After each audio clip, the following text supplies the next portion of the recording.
All right, here we go. Thank you everybody for coming. I'm Elaine. You've probably read my bio. Probably in this situation, the most important thing about what I have to present is that I'm a TCK. I grew up speaking 2 languages in several cultures. I've lived in several countries and brought up my kids overseas. And with that, I did studies in speech language pathology, and I'm very interested in child development. Today, we're going to go more toward the child development side and talk about some surprising pieces that might help with language learning. So it might feel a little bit like the language learning comes right at the very end, but I hope that, like a puzzle, you know that good feeling you get when you get the puzzle done on the table and you haven't lost anything? You're not searching under the table anymore, and you put that last piece in and the picture is complete. So I hope we'll get to that point and you'll go, aha, yes, that is a helpful missing piece. We're going to start with resilience. As I was preparing for this, I watched a few other people talk about resilience. The main thing I discovered is that everybody has their own definition. So we're going to start with our definition of resilience for today. Some people say it's getting through trauma without any damage. That seems like a low bar. Some people say it's returning to a normal state quickly and easily. The problem is my normal and your normal might not be healthy. So we want a picture that's a little bigger than that. And so I go to the person that has been my guru through development, child development, Dr. Gordon Neufeld. He's a Canadian psychologist, and I think he's a philosopher. So he takes other people's research, puts it all together, creates a theory, tests his theory, but he's not a researcher himself. And I love his work because whenever I go to test it on humans, it's not that sort of 50% divide. It's like, how can I make this useful? So that's what we're going to do today. We're going to take his definition of resilience and say, how can we make this useful for ourselves? So he defines resilience, and he does a whole course on this. So I'm really reducing it here. As our capacity to embrace our emotions and move through them. So the main thing we don't want, the opposite of resilience, is getting stuck. Stuckness is the opposite. As we look at that, he says emotions come in waves, and some of us have great big huge waves of emotion in our lives, and some of us have smaller waves, and that is part of personality, brain development, upbringing. Lots of pieces go into that, but what we all have is an emotional wave that we do well to embrace, because emotions, it's right there in the name, emotions move us. They move us through life. So his perspective on emotion is that they're very helpful and healthy, and there's no such thing as a bad emotion. So that's a big rabbit trail that we could go on. But as we come to the resilience definition, we want to see that it's our ability to move through our emotions, not get stuck, be moved by them, and adapt. I brought along a few elastic bands. If we were in person, I would hand them out. I'd say, here's an elastic band for each of you. Why don't you hold it for a minute? And an elastic band for me is the perfect example of resilience, because you move with whatever is happening to the shape. You can make different shapes, and then it comes back to what it was. So there is that element of kind of returning to normal. The thing about human resilience, though, unlike an elastic band, the more you use an elastic band, the longer you've had it, the less likely it is to return to its original shape, and eventually it doesn't work. And this is the key for human resilience, is that we're made with a design. We're designed for resilience. We're designed to have emotions. And the more we use our human elastic band, the better it gets. It doesn't wear out. It doesn't get old. It doesn't turn into something that we can't touch anymore. You know that feeling when you look at an elastic band and you say, that one's going to break if I touch it. So here we are with our human elastic band inside of us that we need to move into our emotions, let them move us, not get stuck in them, and see them as a gift, as a good part of our design. So the last little piece of resilience is that it allows us to live really wholeheartedly from inside. When we have that capacity to move into our emotions, to understand them, to move with them, not to get stuck, that's an important part of living authentically from within. And we're going to talk about that a little bit more. And it's really good for our own equilibrium, but there's this bonus piece that it really is what leads us into benefit to other people as well. By knowing our own emotions, by having our own resilience, we have then the capacity to understand somebody else's emotions, to show empathy, to show compassion, which is actually a very big part of the justice system, or the desire for justice that we have, that it comes from that capacity for compassion, and self-knowledge leads to helping others well. So that's my little bonus on that topic. And now we're going to just look at resilience for children a little bit more closely. What do children actually need as a place where they can grow into maturity? So I'm going to refer back to Gordon Neufeld again and just say that he comes from a very strong commitment to the design that is within humans. And he acknowledges that there's a designer that put the design there. And so we put our trust in the design and the designer, that children will actually mature emotionally when they have the right conditions, exactly like growing tomatoes, growing sunflowers, growing anything.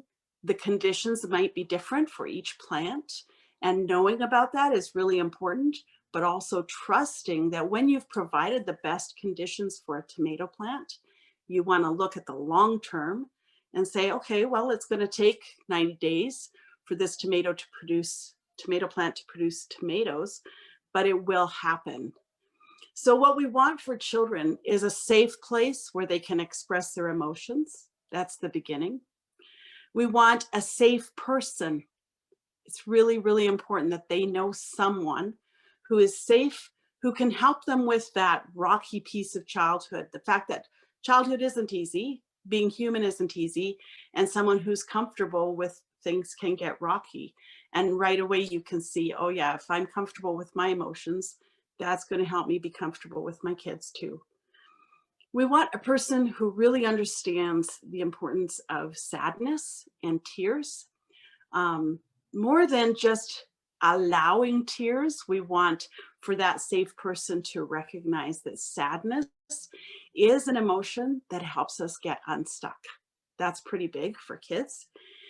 We want our kids to have the freedom to also explore their own emotional landscape. So ways that they can try things out, and the freedom when they have gotten stuck to play with those emotions. And that brings us to play, which is one of our topics today, is why is play this missing piece that's so important? And play really is the natural gift, the place that's given, where children enter into a place where they are free from lots of sort of pressures, and they get to explore emotionally. We're going to come back to some specifics on that. But before we do, I'm going to run through a checklist kind of a thing, just to be crystal clear. How does that relationship with an adult really support a child in this endeavor? First thing, an adult needs to be a safe place, not a place where a child's going to feel judged, or they're going to feel punished, or some things are wrong emotionally for them to have an emotional reaction. Of course, there is some limits, and that's a rabbit trail we're not going to go down. But if a child feels safe with an adult, that's key. The second one is that they feel secure. They know that safety is going to be there tomorrow. So today, mama is safe, and I can cry, or I can have an emotional outburst. But if I don't know that that's going to be there tomorrow, that's going to be a bit of a problem. We want relationships with close caregivers. I mentioned mom, but it's really mom and dad that are calm, that a child does have a connection, that when they come close to that caregiver, they do feel calm. We want comfort. I talked about tears. We want that child to know, oh, who do I need comfort from? I remember my 16-year-old at a conference hurt himself fairly badly, and someone found me and said, your son is looking for you. He was 16. And I thought, yes, I've done it. He wants to come to me for comfort. I'm still his anchor. And that is a really big key thing, that when we've lost the capacity for comfort, it's a sign that something's not quite working. So we want to make sure our kids feel they can come for compassion and comfort, and know that's what they're going to get. We also want grace-filled relationships where kids can make mistakes. And again, we could do a whole hour on that. But guess what? This is not just kids. This is where adults actually mature emotionally. And most of us, when we start to look at these things that work together, say to ourselves, I know I sure did. Man, that's something I need to work on. So some of the components of emotional maturing, of the wave, of finding your way to adapt and get unstuck, we need to learn those as adults as well. And so that gives us a place to go to be more grace-filled, and that's a key component.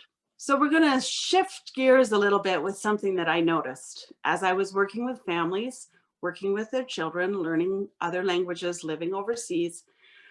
I noticed that the research on grit was maybe a little bit relevant to how parents were relating to their children. So I've given you a big snapshot, pretty big snapshot of what Gordon Neufeld says about your child developing. And now I'm going to jump over to what most of us look like by the time we've packed up all our bags, sold everything extra, moved across the ocean, and we're in a new country. We find a new house, we find beds to sleep in, we start to cook our meals differently.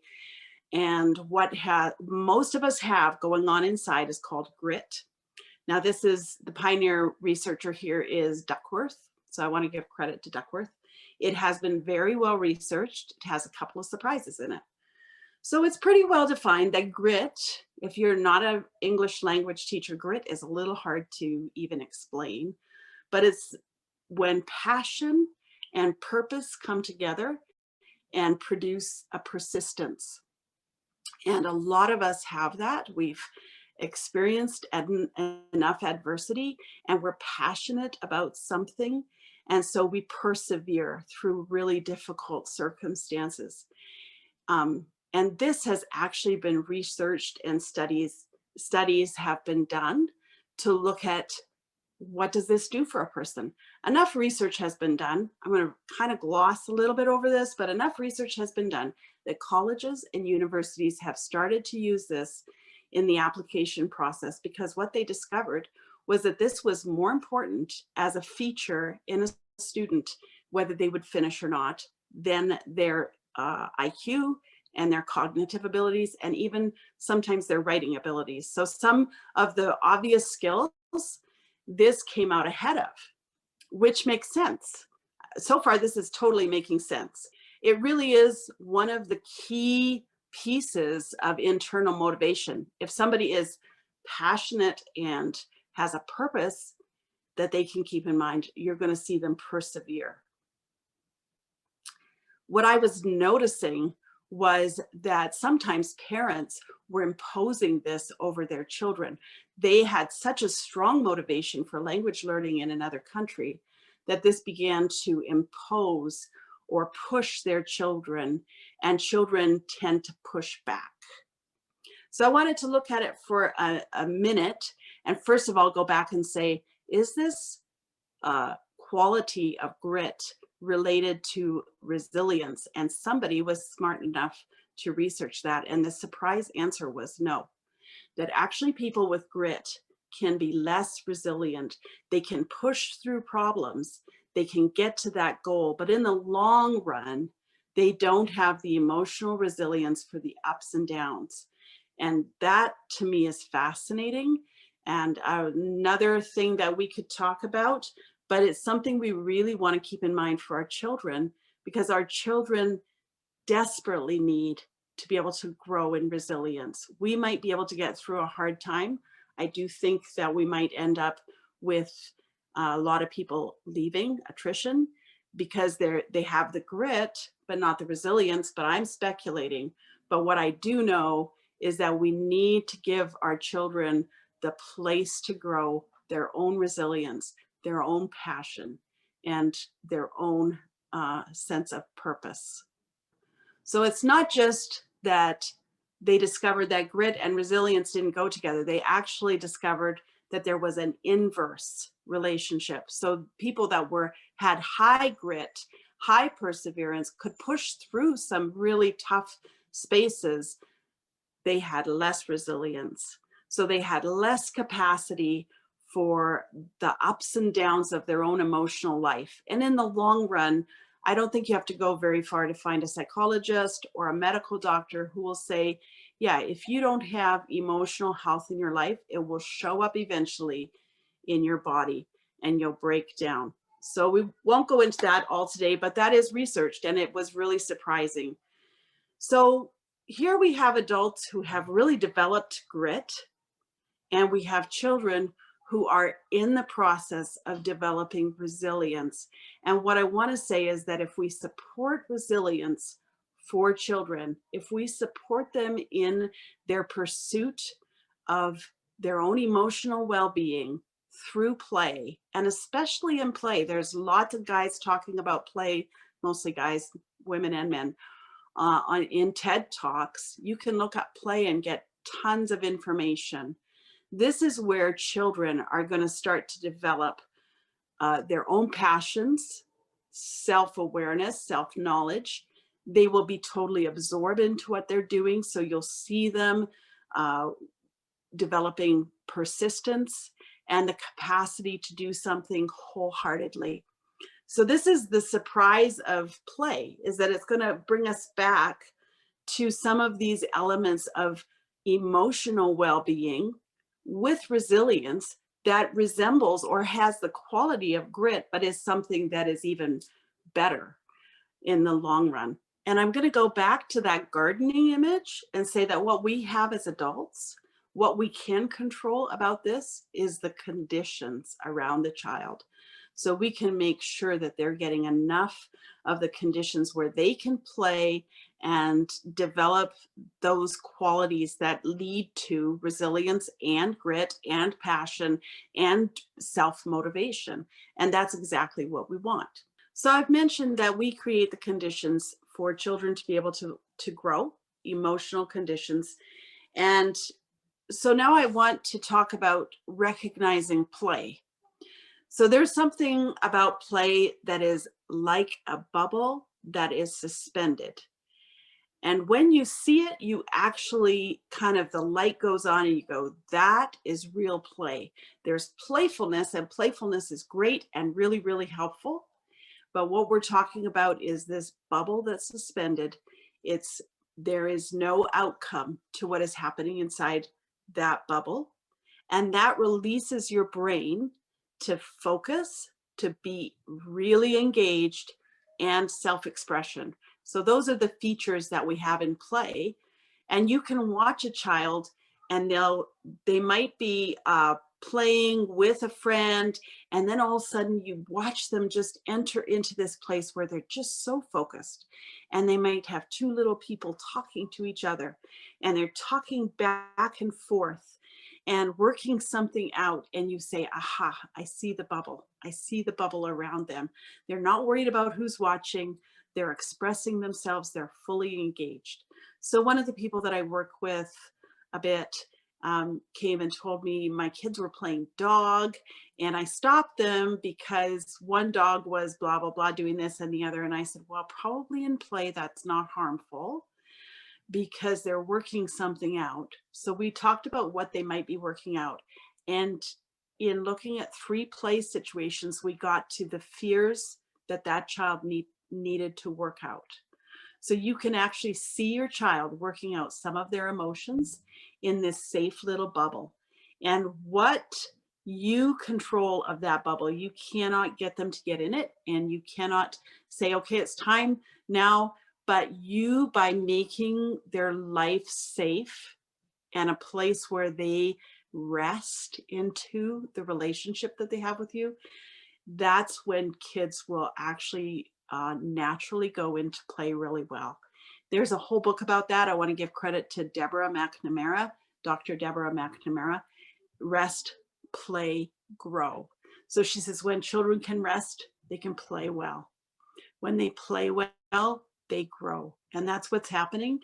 Literally, the front portion of their brain and the emotional brain are starting to make connections and work together. And uh, the list of things that happen in play, you can look up different people, say it's developing social skills, it's developing emotional skills, problem solving, sequencing, all kinds of things are happening. And lots of people have their lists, but play is doing this work of knitting children's brains together. An interesting insight on this is that NASA now, when they hire people to work in whatever they're working in, they do a play history, and they will not hire people that didn't play as children. If children were put into classes at age 1 and 2, and some countries do that, if they were taught art and music and math in their childhood instead of being allowed to play, NASA says, no, they don't have the quality of problem solving and creative thinking that we're looking for. So I find that fascinating. The natural design that we have, we come back to that. The natural design for children to develop into good resilience, and that resilience to be passionate and purposeful, is that they get to play, and they get to play with their emotions and with the things that they find fascinating and they can pursue. So that's where I think play becomes such a crucial thing for us to understand, that it's much more than just a pastime. It's actually developing into our children into a place where they have the capacity to motivate themselves into something. So now I'm going to come to another little piece for adults. This is so interesting too. And I'm going to give credit for my research today to Daniel Goleman. And this is about getting in the zone. So adults also get in that bubble. Adults actually do the same thing, getting into a zone where they're fully immersed, energized by what they're doing, and they're enjoying the process, and it's called flow. And there's tons of research about this. It's quite interesting. The research for children in play is that we have to let it do its own work for the kids. We need to not intrude and make it work, because then it's not going to be play anymore. But for adults, the fascinating thing about flow is that if you can get into flow as an adult, they've proven through research that you can be 500% more productive. You can write a book in 3 or 4 days if you're in flow. It's a sweet spot in the brain where the prefrontal cortex is just lifted off. So the reasoning, problem solving, planning, analysis, judgment, all that stuff is lifted off, and you're just in the moment, and you're able to just work with incredible capacity. So adults also have this capacity to work, but we also have the capacity to play. And so you might be figuring out from some of what I've said where you like to play and what that does for you, and where flow is really helpful for you. And I don't think anybody's actually researched, does this affect adult language learning? But I would be very interested if somebody knew about that, because that to me is fascinating. I think it does. I think that when we can translate some of these things into our own language learning, it's going to help us flourish. But it's definitely, we're here today to talk about how it's going to help our kids flourish. One of the things that Daniel Goleman talks about is that there's a piece of challenge that needs just to be high enough that it demands full engagement from us. So we actually need to be engaged in something, but at a challenging level, so that it pulls us in to our maximum. That's something from Daniel Goleman that I think is great for adults. That's a free bonus for adults. but it's also kind of good for kids just to understand that piece of challenges is welcome and we want it there, but we want it only at the level where it's going to just invite us to do our very best. Daniel Goleman also mentions that self-confidence is a key piece of this. And I think if we go back to the children piece and resilience, you'll see that children who do have a very great surrounding for their emotional expression tend to blossom into self-confidence. Don't want to make a blanket statement because everybody's a little bit different, but that is a key piece there. And he also invites us to take a look at humility, that getting into flow, it feels like a risk. It feels a bit risky. And a key piece to it is humility. So you can start to put some of those pieces together for yourself, that children who have that emotional capacity for the wave are going to have the capacity for humility, for risk taking, for self-confidence. I just think that the pieces kind of start to float into place themselves. The bonus here is that hopefully as you look at flow for adults, you're going to see a few things for yourself that really help you to do your very best. So then we look and we say, well, do we see flow in children? And certainly we don't see it in the way that we would research it in adults and say, what's the outcome? Are they 500% more productive?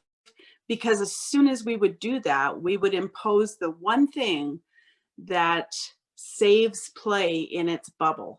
So we can't and we don't want to do that, but we certainly do see that flow is very similar to play for children, and that our children in that state are developing exponentially. There's so many things developing at the same time. We see that social awareness is starting to develop. The use of roles, role play is so interesting for 4-year-olds usually. And they're developing this great mastery of how to behave in certain roles, and problem solving and planning and seeing what causes what, and passion and interest, and children who love to build things and see how they work together. You see that coming right out in what they choose to play with. And certainly you see them working through their emotions and figuring out. And if you watch what a child is saying in their play, you'll start to notice that they might be talking about the things that they're fearful of, or they're acting out things that they're fearful of. And that is really helpful for a parent to understand that it is all part of a design and all part of a purpose. And having the eyes to see what's going on changes how you respond to it. What about playfulness? I think I mentioned it a little earlier. Playfulness is certainly its own quality that has tons and tons and tons of great things. And if it can lead us to true play, if we can go into playfulness and let it encourage or lead to play, then that's wonderful. And when we're doing language lessons, we might not be able to get to play. We might not be able to get our children into that state of play. That may come later when they're with some neighbor kids or on their own. But playfulness is super helpful, just to give the impression that language is something that we play with. And if you watch kids naturally developing, you'll see play with language starts very early on. So now we come to what we call the kingpin of the whole thing, putting the puzzle together, bringing it all together as relationship. And why is that relationship the kingpin? Why is it so important? I'm just going to run through this. Workshop has come to you from the languagelearningforchildren.com website, where we have curriculum and blogging and a course that you can get. And we come at language learning for children with what we call our 4-legged stool. We have 4 things that we firmly believe, and I want to go through them quickly here. I've mentioned some of them. Design is key. We're actually designed to learn language. And if we can believe that about our children, that's a big, big step in the right direction. We also believe relationship is at the heart of language. We have instincts and wiring that are put in us by the designer that create a desire for language, and it motivates us and it keeps us going. That's at its strongest when kids are little, and it never actually goes away, but it's so strong when kids are little that it really motivates them. And then we need to capture some of that again once other things, development has moved them a little past that. It's still there, but the relationship that we have with someone, the desire to actually talk with them, is the key to language learning. We also have one of our legs of our stool is that children are precious and that we will treat them with respect and dignity. We get some of that from Charlotte Mason. We want to give her credit. That's very important to us. And our fourth piece of that stool is that a curriculum cannot replace what parents or other adults bring to children. Yeah, we help you with curriculum. Yes, we want to give ideas, but we can't replace what you have for your kids. And we want to support you and make you the expert. Our mission statement at the bottom of that is we are here to help children feel at home in any language. But what do we mean by home? Where is home? What is home? And I love this for TCKs. This is one of my favorite things for TCKs, is that home is not a place. If we can really get to the bottom of home is a person. Home is where I go for comfort. Home is where I go to be seen and valued and understood. Home is my family, and wherever they are is kind of arbitrary because I'm a TCK, but I know that when I go home, I'll have this feeling of belonging and value. So you are home to your children. You're their home. I went through agony, even though I grew up as a TCK, that my kids were losing so much of that feeling of home because I brought them up overseas. If I had understood this, I would have felt so much less stressed about it. We can also go to a great Russian researcher, Vygotsky, and zone of proximal development is his key point, that actually when our children are in our wings like chicks, when we gather them in and they're close to us, if that's an emotionally healthy relationship, that's when they do their best. That's when they perform at their very best. So this kind of takes us back to resilience as well. But he would say that you shouldn't even test a child on their knowledge in a strange room with a stranger, because you're really not even getting the true picture of who they are and what they know. You want to pull them into that place of home where they're safe and close to their safest people. And that's when you know what they really know. So this is really, really important for us as parents and as teachers, as we help our children gain a new language. We need to bring them into a place where they know that we are going to be safe for them. We're going to acknowledge who they are. We're going to protect them, and we're going to provide for them. Those are our instincts coming out and creating relationship. And when we do that, their brain is going to function at its very best. When we're that place where children feel connected and they feel safe, this is where they're going to come to when their brain says, alarm, alarm, something's not going well. And the purpose of that alarm, of that feeling of I need to get home to my safe place, is exactly that, to bring them back to us and to put them back in the relationship where they can flourish. So if we can see ourselves as that safe place where our children are flourishing, and we can put ourselves into the new language with them, we have become the kingpin. We have become the bridge that makes it possible for them to actually walk into a new culture and a new language and want to be there. So we look at the puzzle and we see that there's these pieces of play, resilience, being at home, and learning language. And this is the sequence of what I see connecting them to each other. Your child is going to thrive when their emotional capacity is growing in a healthy way into resilience. If you've put that piece into your home, you should take some confidence and assurance and comfort in knowing that that's a design that works. And that's a great thing to have that emotional piece in your home. Your child is going to grow when they have ample place for play in their life. That's another piece. Every time you see your child playing, role playing, or in that bubble, in the zone, playing with something that they're passionate about, that is such a big reassurance that you should just take pride in it and joy in it and satisfaction. Let that actually feed your soul. Yes, this is good for my kids. Your child is going to embrace language when there's a relationship that means something to them. So if you're having trouble finding those relationships, that's a hard piece.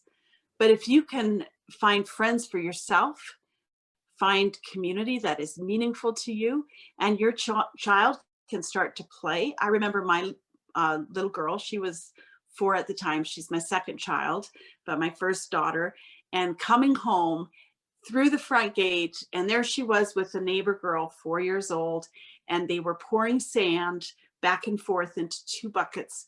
And my little girl was saying, Hakeka. And the neighbor girl was saying, yes. And they were going back and forth, Hakeka, yes, in each other's language. And I had no idea how completely opening up to her brain that was. That was a relationship that was inviting my daughter to come in and start to learn the language when she had one word, that word that sounded so fun that she had to say it over and over. You'll hear your kids, even in their first language, saying things and you'll go, that's play. They're just playing with language. And the more that they can do that in the language they're learning, the better it is for them. Your part of that is that you actually help create the zone as a parent who makes life stable and safe, comforting, and welcoming to your child. So you have this wonderful capacity as a parent to create this growing zone. And it is demanding. It takes time, it takes energy, it takes intention, but it's not that hard. You create a place that is safe for your child to explore their emotions. You bring them comfort when those emotions are difficult and sad. You create that wonderful sense that self-expression is a good thing, and you rejoice and delight in your child through the rocky, the up and the down. And I hope that along with everything else, that's going to bring you a sense of satisfaction. Like, wow, this fills me up with joy when I delight and understand my child. It also comes back to me as the same thing. I thrive, I do better. That's a little sideline that we get. And lastly, you're the bridge. You are the bridge that creates the connection to relationships that are very different, that carry different culture, different language, different ways of being self-expressive, different ways of showing value. As long as you're there with your child as part of what they're doing, you are going to help them want to be there, want to cross that bridge, want to make relationships that work. And that's an exciting thing. And that's why I really feel this home is our last surprise. Home is you. You are making this happen. You are such an important part. And I know that the people watching this, I know that all of you watching this can do this because you've got that grit. It took grit to get where you're going. Grit may not be the best indicator of your resilience. You might want to think about that a little bit, but you do have grit. You have passion, you have perseverance. And if you put your mind to this, you're going to do really well with it. So I want to thank you for coming, and we're going to go to a format of sharing some of the feedback and some of the thoughts that people watching have had. Thank you, Elaine. I really appreciate that piece that you talked about on resilience and grit, with resilience being our ability to move through our emotions, not get stuck, be moved by them, and adapt, and grit, passion and purpose coming together and producing persistence. And for me, I found that my language learning and cultural adaptation has really been driven by grit and a strong purpose for what I'm doing. But when I bring that peace to my children, I definitely have experienced that resistance from them, and learning that it's really relationship that is the most important for them. One thing that I think illustrates the resilience piece is this week I was going through my middle daughter's drawers with her, and we started with the sock drawer, which I thought would be easy. We pulled out that first pair of socks, and she said, "That's old and worn out." And I said, "Great, we'll get rid of it then." And she burst into tears and was weeping for quite a while. And when I was able to unpack it with her, she said she didn't want to get rid of them because they reminded her of the city that we used to live in. And so we talked about that, and I held her, and we were sad together. And we started to just remember the people that we loved and who had been in our lives, and dream about when we would get to visit them again. And so being able to pick up on those times where there are strong emotions and unpacking them has been important for us. I was really kind of moved by the way that she described the concept of home, and how that how the concept of home builds resilience, which will lead to language confidence. I lived abroad for many years, and that concept and that feeling of being at home was kind of elusive for me there. And now that I'm living back in North America in my husband's home country, not mine, what makes home, not just for me now, but also for my son, my 4-year-old son, and now for us as we are trying to create a language environment together in this little house, which has mostly been in this little house because of COVID and whatnot. How are we creating a home in that language as well? How am I really allowing my son to feel heard, and the things that he says to matter, that he feels safe and secure, not just in English with our family, but also in the target language. That was something that I had never really considered before, and has brought us a lot of a revelation of what we may have done wrong in the past, and also a lot of breakthrough. So thank you so much, Elaine. One thought that I had while I was listening to you was how oftentimes when I have space to play with my children, how I'll often bring an agenda to that space and time, and I'll maybe take something that could have been an opportunity for play and turn it into something else, which I know isn't necessarily negative, but it made me reflect on how maybe in my own interactions with them, I am not taking enough opportunity to model play in my relationships and interactions with them, and instead will turn a time of play into maybe a game that can be a part of play, but I think it can maybe turn play into something else. Or I might bring an agenda or try to turn it into a learning moment, all of which can be good things. But I was just reminded and encouraged by your presentation to not just make space for them to play, but make space for us to play as I interact with my children. Well, I really appreciated your talk, Elaine, and I was thinking about my experience in India, and I didn't ever think of it in terms of home at all, so it's a light going off in my mind. In regard to my children, we would go once a week for 4 hours to a place that was like a garden park, and most of the children played in a mixture of English and Hindi back and forth, and my children would go and play. And the rule was, since we were there for 4 hours, that if they wanted to go home, they could just sit with me for 10 minutes, and I would stop talking to the grown-ups, and they could just be with me. And that was the way we would wait. I called it the ebb and flow for my children. I said that sometimes with play, it feels really, really, really, really fun, and that's when you're in the high part. And then sometimes it feels really, really, really bad, and that's when you're in the low part. And I said, when you're in the low part and you want to go home, you come and sit with me, and we'll just wait for 10 minutes, and then we'll see how you feel. And you let me know if you want to go home. And if you want to go home after those 10 minutes, even though we plan to be there for 4 hours, we will go home. And so that 10-minute window, generally, I don't think there was a single time where it didn't work. And I have some pretty really persistent children, but I would just let them sit in my lap, and they would watch the children playing, and I would just kind of talk about what the other children were doing, and not telling them to join in or anything, just be there.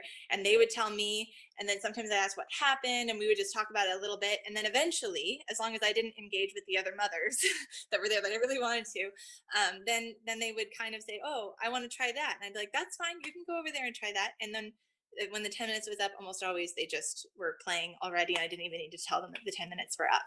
So I think that really, your concept of home really makes sense to me in that setting, is that they felt at home, and that's why they were okay taking that break.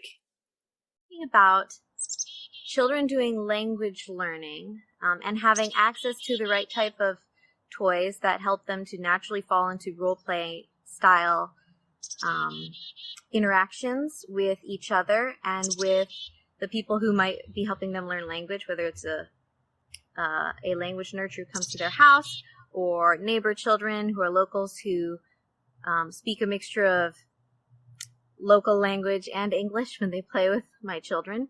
Putting out the right type of toys and making them very accessible. Things like puppets, costumes, will provide a good setting. And the setting is the thing that I have control over. For the children to naturally fall into this type of play.